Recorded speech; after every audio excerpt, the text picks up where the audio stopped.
Hello everyone, welcome to GK gym ignite your brain, जहाँ हम करते हैं अपने ब्रेन की एक्सरसाइज।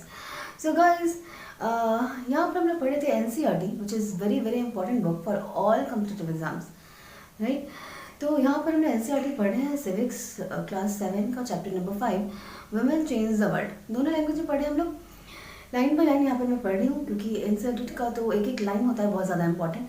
तो यहाँ पर हमने लाइन बाय लाइन पढ़े हैं। लास्ट क्लास में हमने देखा था राज सुंदरी देवी और रुकैया शेखावत की कहानी हमने देखी थी कि कैसे उनको स्ट्रगल करना पड़ा था पढ़ने के लिए।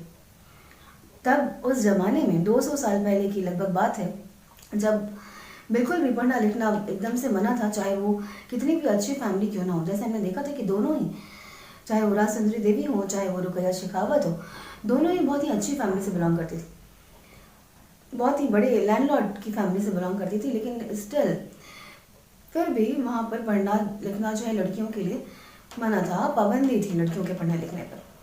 तो चलिए आज देखते हैं हम लोग स्कूलिंग एंड एजुकेशन टुडे। आज जो स्कूलिंग है, एजुकेशन है, उसके बारे में हम लोग यहाँ पर आज देखते हैं। Today both boys and girls attend school in large number. बहुत सारे लड़के लड़की जो है स्कूल जाते हैं।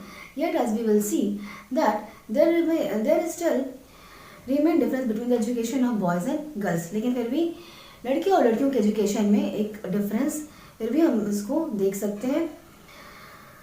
इंडिया है सेंसस एवरी 10 ईयर्स। हर 10 साल पे जनगणना जो है होती है भारत में, which counts the whole population of the country, जिसमें पूरी कंट्री की पॉपुलेशन के बारे में पता चलता है। और ये आपको मैं बताते चलूँ कि 19वीं सेंचुरी के लास्ट से 19वीं शताब्दी से ये जनगणना जो है वो शुरू हो गया था। क्यों शुरू हुआ था गाइस? क्योंकि जो अंग्रेज थे तब उनका ये मानना था कि कहीं पे भी किसी भी देश पर राज करने के लिए ज़रूरी है कि वहाँ के लोगों के बारे में हमें पता हो, कितने लोग हैं, किस किस जाति धर्म के लोग हैं, ये सब पता होना चाहिए।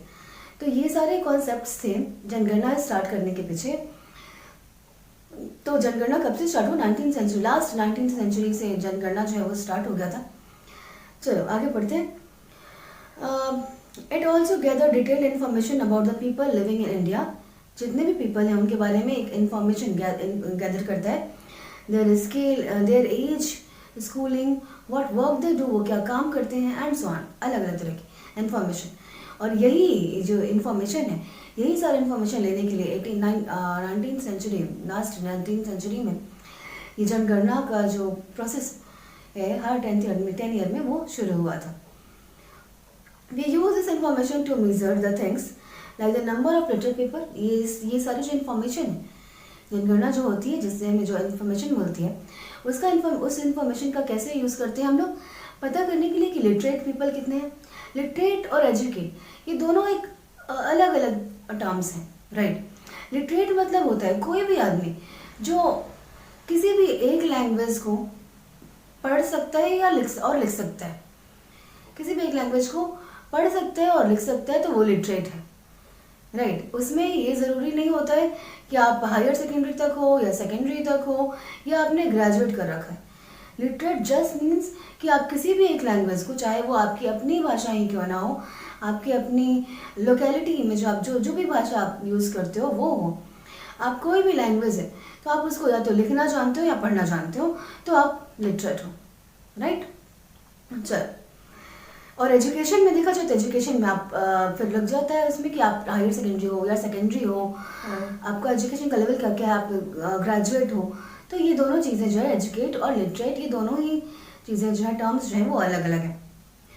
अकॉर्डिंग टू 1961 सेंशन, 1961 के सेंशंस की बात करिए कर रहे हैं यहाँ पर, about 40% of all boys and mens were literate. वहाँ उस समय क्या था, 40% मेंस एंड और जो बॉयज़ थे वो लिटरेट थे, जबकि लड़कियाँ कितनी थी, 15%। गर्ल्स 15% जो थी वो लिटरेट थी और 40% बॉयज़ जो थे वो लिटरेट थे। 2001 के सेंशंस की अगर बात करें हम लोग तो 76% बॉयज़ और 54% गर्ल्स, राइट। तो यहाँ आप देखोगे कि ये बढ़ा तो ज़रूर है, जैसे कि बढ़ा तो ज़रूर है कि लिटरेट कितने लोग हैं, परसेंटेज जो बढ़ा है, चाहे वो बॉयज़ के मामले में हो 40 से 76 तक जाना, चाहे वो गर्ल्स के मामले में 15% से लेकर 54% तक जाना, परसेंटेज तो बढ़ा है। लेकिन फिर भी एक डिफरेंस है लिटरेट बॉयज़ में और लिटरेट गर्ल्स में। ये जो डिफरेंस जो है वो तो रिमेन ही रह गया ना।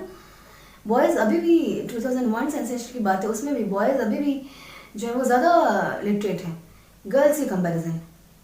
चलो आप बताना कि 2011 में जो सेंसस हुआ उसके अकॉर्डिंग कितने परसेंट गर्ल्स लिटरेट है और कितने परसेंट बॉयज़ लिटरेट। ठीक है, ये आपका होमवर्क है। चलो, this means that the proportion of both men and women who are now able to read and have at least some amount of schooling has increased. वो तो बड़ा है, but you can see the percentage of the male group is still higher than the female group. जैसे मैंने बताया कि percentage जो है बॉयज़ लिटरेट बॉयज़ जितने हैं उनका परसेंटेज जितनी गर्ल्स लिटरेट है उनके परसेंटेज से अभी भी ज़्यादा है। यहाँ पर एक टेबल दिया हुआ है कि प्राइमरी स्कूल तक कितने बॉयज़ पढ़े हैं, कितने जिसमें से SC ST में कितने हैं, कितने जनरल फैमिली से बिलोंग करते हैं उनके बारे में लिखा हुआ है। SC ST में गर्ल्स कितनी बिलोंग करती हैं जो कि लिटरेट है वो यहाँ पर दिया हुआ है कि प्राइमरी तक कितने लोग पढ़े हैं, फिर एलिमेंट्री 6 to 8 तक कितने लोग पढ़े हैं और सेकेंडरी 9 to 10 तक कितने लोग पढ़े हैं। ये यहाँ पर एक परसेंटेज दिया हुआ, राइट। तो आपने इस परसेंटेज में आप क्या नोटिस करेंगे कि SC and ST girls leave school at a rate that is higher than the category all girls. ये जो SC ST की जो गर्ल्स हैं, SC ST ग्रुप की जो गर्ल्स बिलोंग करती हैं उनके जो स्कूल ड्रॉप करने की का जो रेट है वो बहुत हायर है, ज़्यादा है।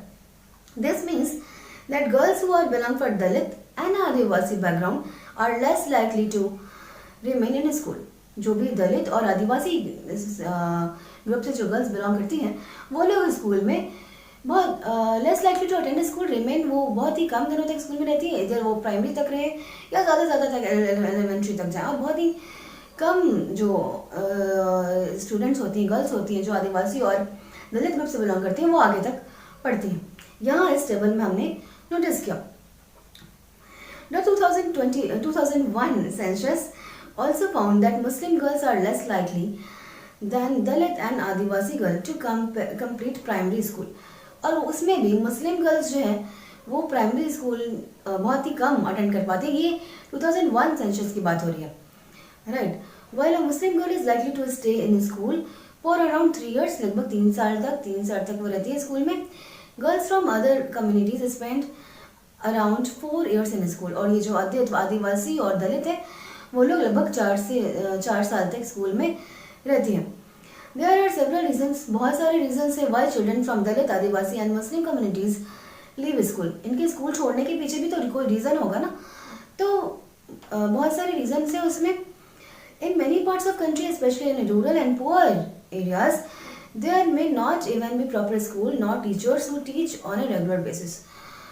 अगर हम लोग रूरल एरियाज़ में देखें या पुअर एरियाज़ में देखें तो या तो अच्छे स्कूल नहीं होते या स्कूल होते तो वहाँ रेगुलर बेसिस पर टीचर जो है वो अटेंड करने नहीं आते, नहीं पढ़ाते। If a school is not close to people's home, अगर घर के पास स्कूल नहीं होता है, ये भी एक कारण है कि घर के पास स्कूल नहीं है तो भी वो नहीं जा रहे हैं पढ़ने के लिए, स्पेशली गर्ल्स जिसकी भी बात हो रही थी। तो अगर घर के पास स्कूल नहीं होता है तो भी उनको नहीं भेजते हैं जाने के लिए। And there is no transport like buses और वैन्स, और अगर इस तरह की ट्रांसपोर्ट नहीं अवेलेबल हो, स्कूल भी दूर हो, तो ये भी एक रीज़न होता है लड़कियों के स्कूल छोड़ने का 3-4 साल बाद ही।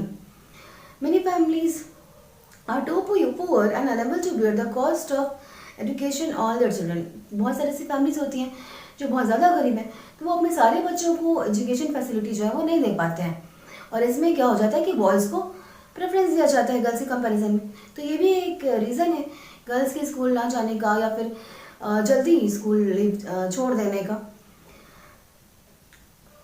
Many children also leave school because they are discriminated against by teacher and classmate, just like Om Prakash Valmiki was. Om Prakash Valmiki जी की स्टोरी हमने पढ़ी थी कि कैसे उनके दलित होने के कारण उनको स्कूल में अदर स्टूडेंट्स और टीचर के थ्रू जो है उनको बहुत डिस्क्रिमिनेट किया गया था। उनसे पूरे स्कूल में साफ सफाई करवाई गई थी जस्ट बिकॉज वो दलित फैमिली से बिलोंग करते थे, जिसकी चर्चा उन्होंने अपनी जो उनकी जो कहानी थी झूठन उसमें उन्होंने की है कि कैसे उनको डिस्क्रिमिनेट किया गया था। और उनके फादर ने अगर नहीं देखा होता तो पता नहीं कितने दिनों तक उनके साथ वही सलूक वही व्यवहार किया जाता, क्योंकि वो तो काफ़ी छोटे थे, बच्चे थे, वो तो इस बात का विरोध नहीं कर रहे थे कुछ भी। तो ऐसे ये भी एक रीज़न है स्कूल छोड़ने का। वुमेंस मूवमेंट जो भी आंदोलन हुए हैं, आंदोलन किए गए वुमेन्स के जरिए, उसके बारे में देखते हैं।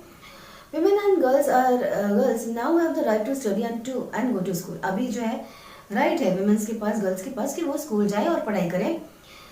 There are the other spheres, the legal reform, violence and health. Other चीज़ भी है where the situation of women and girls has improved. हर तरह से अलग अलग क्षेत्र में उनका जो सिचुएशन है गर्ल्स का वो इम्प्रूव हुआ है। These changes have not happened automatically. ये खुद से changes नहीं हो, right? These changes have not happened automatically. Women individually and collectively have struggled to bring about these changes. Women's ने एक साथ या फिर कभी अकेले आंदोलन किया है, तब जाकर स्ट्रगल जैसे which could be a right word, struggle किया तब जाकर ये सारी फैसिलिटी जो आज हमें मिल रही है वो प्रोवाइड हो पाई है। This struggle is known as women's movement. इस स्ट्रगल का क्या नाम हुआ? Women's movement. Individual women and women's organisation from different part of our country are part of movement. हर देश के अलग अलग कोनों से अलग अलग महिलाओं का या ग्रुप हो वुमेन्स का या फिर इंडिविजुअल महिलाएं हों, उन सब ने इस मूवमेंट में पार्ट लिया। The diversity, passion and effort of these involved make it very vibrant moment. इनकी वजह से इन्होंने सबने साथ में मिलकर जो आंदोलन किया है उसकी वजह से ये जो है ये मूवमेंट सफल हो पाया, आगे बढ़ पाया। Different strategies have been used to spread awareness. बहुत अलग अलग तरह की स्ट्रैटेजीज जो है फॉलो की गई ताकि लोगों में जागरूकता फैले। Fight discrimination and seek justice. Discrimination से, भेदभाव से लड़े और फाइट करें जस्टिस के लिए, न्याय के लिए। Here are some glimpses of this struggle. कुछ स्ट्रगल्स के बारे में यहाँ पर बताया हुआ है। स्ट्रगल्स में क्या क्या होता है? Campaigning to fight discrimination and violence against women are important part of the women's movement. Campaigning जो है वो बहुत ही इंपॉर्टेंट पार्ट है किसी भी डिस्क्रिमिनेशन से फाइट करने के लिए। बहुत सारे लोग इकट्ठा होकर campaign has also led to new law being passed. Campaigns, ये जो कैंपेन्स जो होते हैं उसी से नए लॉ पास भी होते हैं इन्हीं के थ्रू, राइट। इन्हीं के कारण नए लॉ भी पास हुए हैं अभी तक। A law was passed in 2006 में एक लॉ पास हुआ था to give women who face physical and mental violence within their homes। एक लॉ पास हुआ था some legal protection।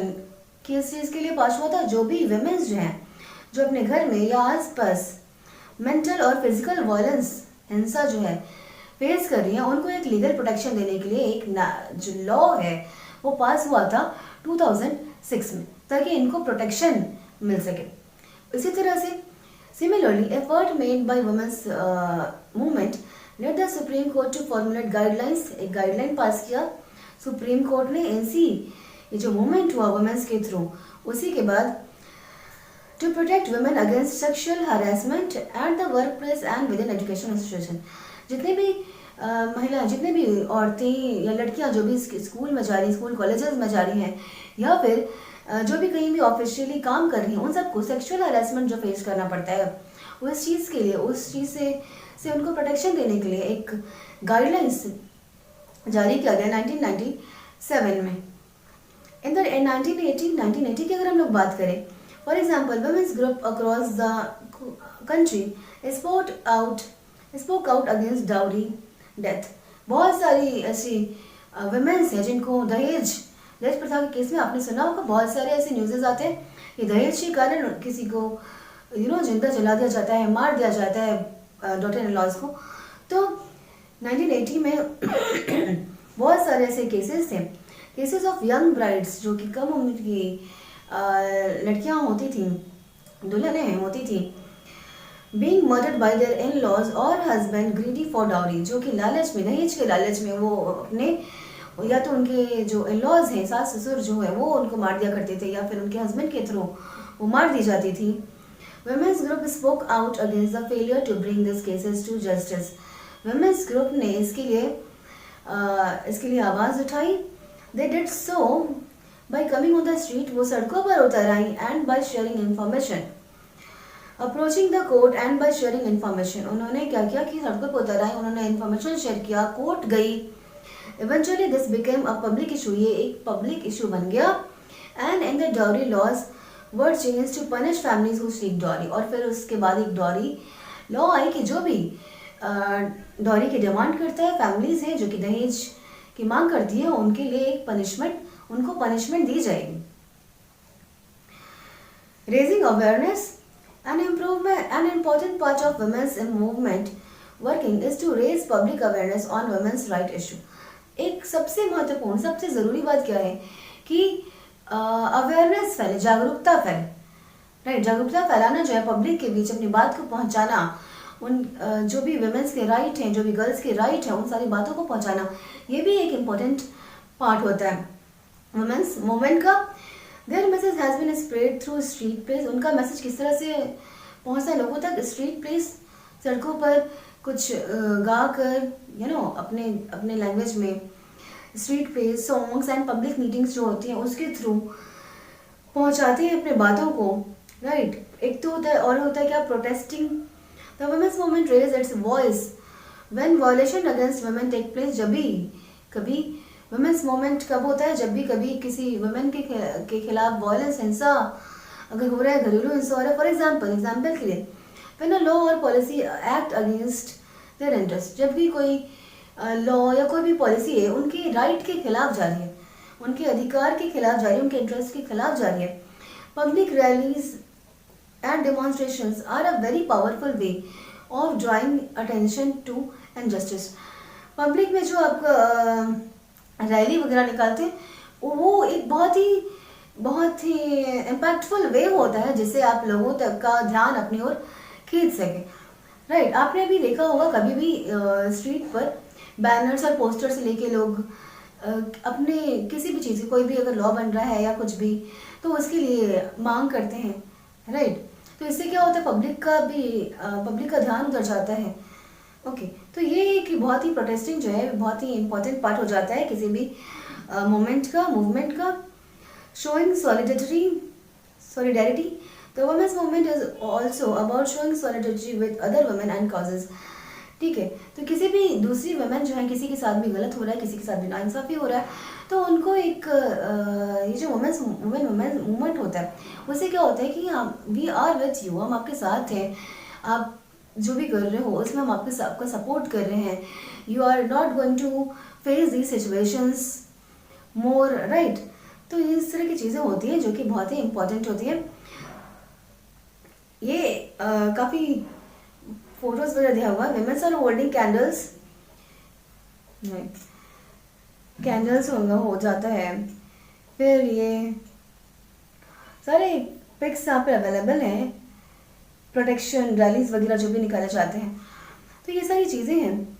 तो आपने क्या देखा, हमने इस चैप्टर में देखा कि कैसे अभी जो चीज़ें आपको नॉर्मल लग रही हैं, जो भी चीज़ें आपको इजी लग रही हैं, वो एक्चुअली हमेशा से इजी नहीं थी, राइट. बहुत सारे स्ट्रगल हुए हैं, मूवमेंट हुए हैं, तब जाकर ये सारे राइट जो अभी वुमेन्स के पास है, गर्ल्स के पास है, वो हमें मिली. जो भी एजुकेशन है, पढ़ना लिखना, वो हमेशा से इतना ईजी नहीं था. हमेशा से इतना ईजी नहीं था. लड़कियों के लिए खास तौर पर पढ़ना ईजी नहीं था. जैसे हमने रुकैया शेखावत के बारे में भी स्टोरी देखा और राजसुंदरी देवी के बारे में स्टोरी देखा कि उन्होंने क्या किया, स्ट्रगल किया पढ़ने के लिए, राइट. तब जाके ये सारी चीज़ें आज जो पॉसिबल है वो है. बट स्टिल जो परसेंटेज है बॉयज़ और गर्ल्स का लिटरेट, वो अभी भी सेम नहीं है. बॉयज़ फिर भी ज़्यादा लिटरेट है गर्ल्स के कंपैरिजन में. तो एज ए स्टूडेंट आपकी भी ये रिस्पॉन्सिबिलिटी है कि आप भी अवेयरनेस फैलाओ. आप भी अगर आप कहीं देखो, आप जितना आपसे जो भी हो सकता है आप अवेयरनेस फैलाइए कि कैसे सबको लिटरेट होने का हक है ना. तो इस सब चीज़ों में आपको, और आप तो अभी से आप you are very lucky guys. आप सब लोग बहुत लकी हो, हम सब लोग बहुत लकी हैं कि हमें पढ़ने का, आगे बढ़ने का मौका जो हमें आसानी से मिल गया. इतने स्ट्रगल्स हमने नहीं फेस किए अभी, और हमें ये सारे चीज़ें आसानी से मिल गई हैं. तो इस चीज़ों को टेकिंग फॉर ग्रांटेड नहीं लेते हैं. और जितना हो सके दूसरों की हेल्प करो, आगे बढ़ो और खुद भी आगे बढ़ो, ठीक है। तो चलो इसी के साथ आज का चैप्टर ये जो वुमेन इन द वर्ल्ड है वो फिनिश हो गया है। मिलते हैं नेक्स्ट चैप्टर में। और यस, 2 जनवरी से स्टार्ट हो रहा है आपका क्विज, जीके क्विज, जिसमें होंगे 15 क्वेश्चंस, जो कि प्रीवियस ईयर क्वेश्चंस जो भी पूछे गए हैं रेलवेज एंड एसएससी में, वो सारे क्वेश्चंस होंगे। उसमें 15 क्वेश्चंस होंगे पर डे। आपको बताना है आपके मार्क्स कि आपको कितने मार्क्स आ रहे हैं, क्योंकि अभी एसएससी और रेलवेज के एग्ज़ाम, रेलवे के जो एग्ज़ाम है एनटीपीसी का CBT 2, शायद वो फरवरी में, ऐसा न्यूज़ में आ रहा था कि वो फरवरी में हो सकता है। और एसएससी के भी एग्ज़ाम है, SGL का भी नोटिफिकेशन आ गया है, जो आप फिल कर लो। 22 और 23 जनवरी तक वो फॉर्म फिल होगा, तो आप उसको भी फिल कर लीजिए फॉर्म। SSC CGL का फॉर्म आ चुका है एंड SSC के CHSL का भी जो फॉर्म हुआ है उसके भी एग्जामिनेशन होंगे। तो सारे एग्जामिनेशन जो है वो पाइपलाइन में है, तो इसलिए हम लोग स्टार्ट कर रहे हैं SSC GK क्विज। 15 क्वेश्चंस का बर्थडे होगा, डोंट मिस, और नोटिफिकेशन ऑन कर लो आप लोग सारे, ठीक है। मिलते हैं अपने नेक्स्ट क्लास में। Tata bye bye, see you, take care.